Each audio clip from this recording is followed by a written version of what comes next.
Hello, grade 11 students. I am Teacher Vanessa of Sinunok National High School, Division of Misamis Occidental.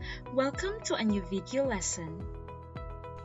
Our topic for this video lesson is Laws of Exponents. Are you excited to learn about Laws of Exponents?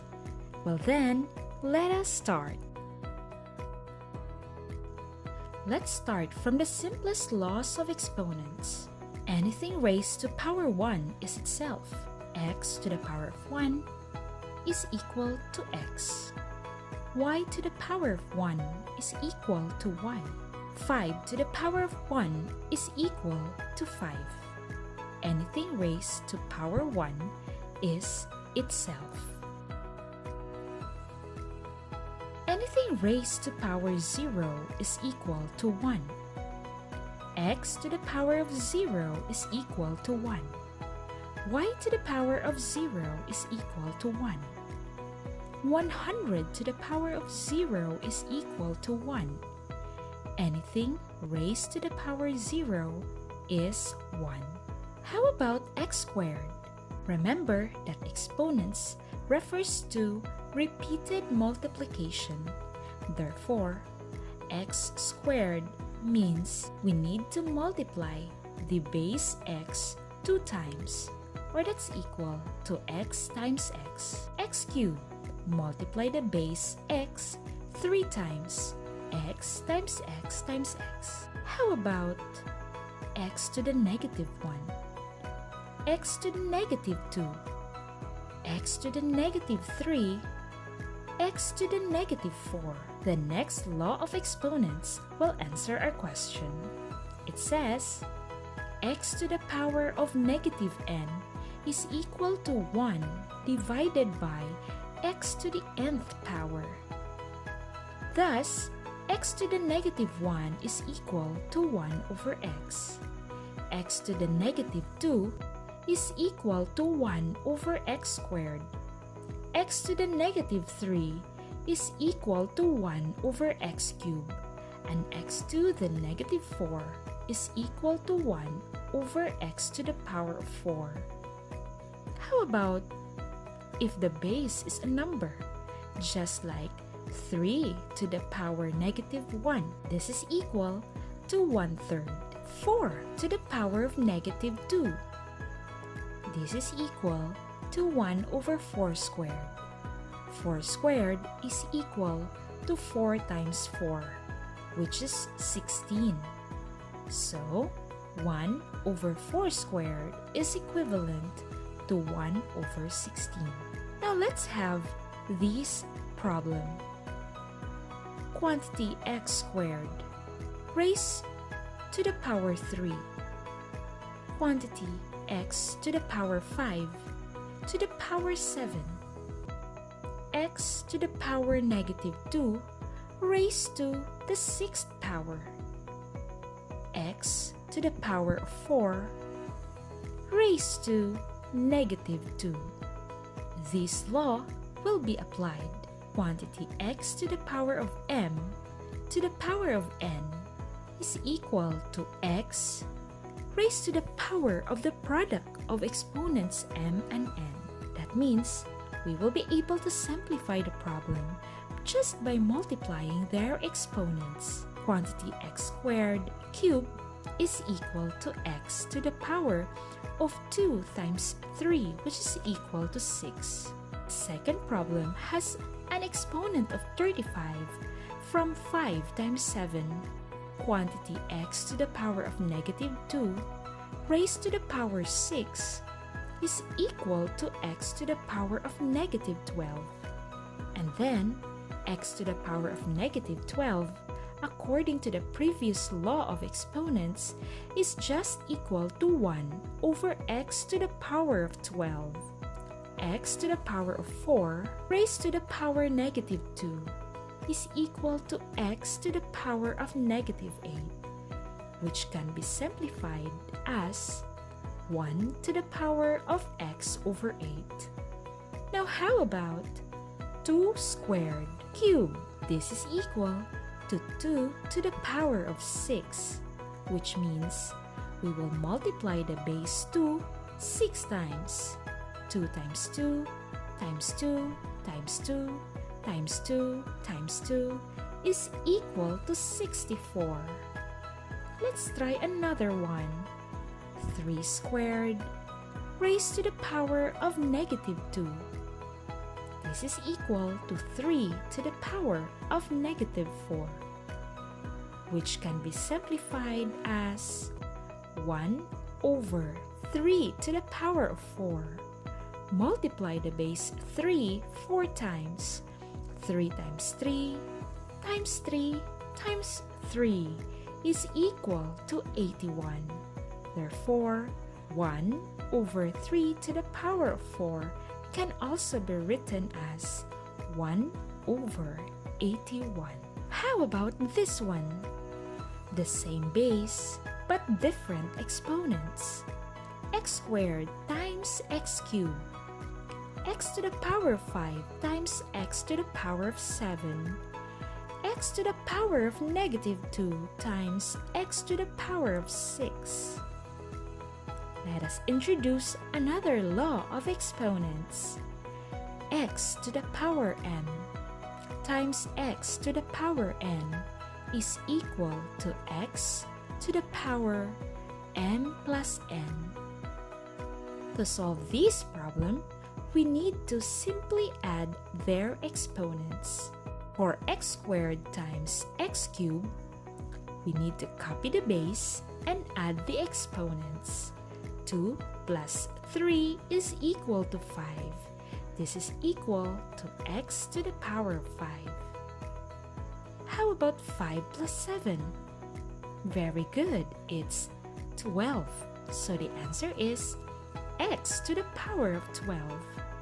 How about negative 2 plus 6? Since they have different exponents, we need to find their difference.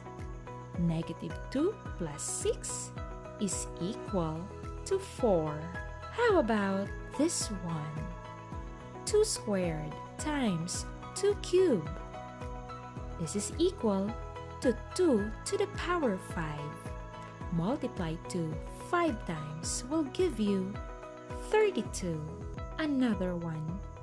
3 to the power of 5 times 3 to the power of negative 2. Very good. This is equal to 3 cubed.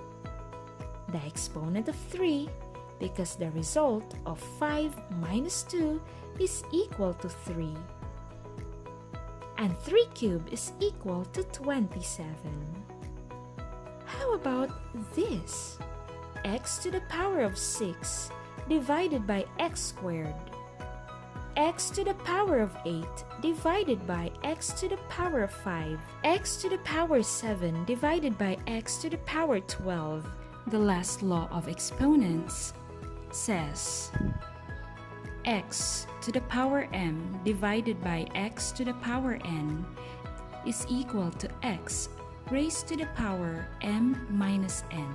It means the exponent is the difference of the exponents m and n. Remember to subtract the exponent in the denominator from the exponent in the numerator. So, x to the power of 6 divided by x squared is equal to x raised to the power of 6 minus 2, which is equal to 4. The final answer is x to the power of 4. For x to the power of 8 divided by x to the power of 5, get the difference of 8 minus 5, which is equal to 3. The answer is x cubed. For x to the power of 7 divided by x to the power of 12, the difference of this example from the first two examples is that the exponent in the numerator is less than the exponent in the denominator. Subtracting these exponents will result to a negative exponent, x raised to negative 5. Using the previous law of exponent, we can rewrite x to the negative 5 as 1 over x to the power of 5. Now how about 3 to the power 7 divided by 3 to the power 6. Very good. 7 minus 6 is equal to 1. And 3 to the power 1 is simply 3. Remember, anything with a power 1 is equal to itself. How about 5 to the power 5 divided by 5 squared? The difference between 5 and 2 is 3. Correct. So this is equal to 5 cubed. And 5 cubed is simply 5 times 5 times 5, which is equal to 125. How about this one? Quantity xy raised to the nth power. Quantity x, y to the power 4 raised to the power 3. Quantity xy raised to negative 4. We have another law of exponents for this problem. It says quantity xy to the power m is equal to x to the power m, y to the power m. Notice that the exponent m is distributed to the variables x and y. Therefore, quantity xy to the power 8 is equal to x to the power 8, y to the power 8. Quantity xy to the power 4 cube is equal to x cube times the quantity y to the power 4 cube. Simplifying, y to the power 4 cube is equal to x cube times y to the power 12. The last one, quantity xy raised to negative 4 is equal to x to the negative 4, y to the negative 4. Again, when we have negative exponents, we simply rewrite it in the denominator to make it positive. This is equal to 1 over x to the power 4, y to the power 4. How about 3x squared?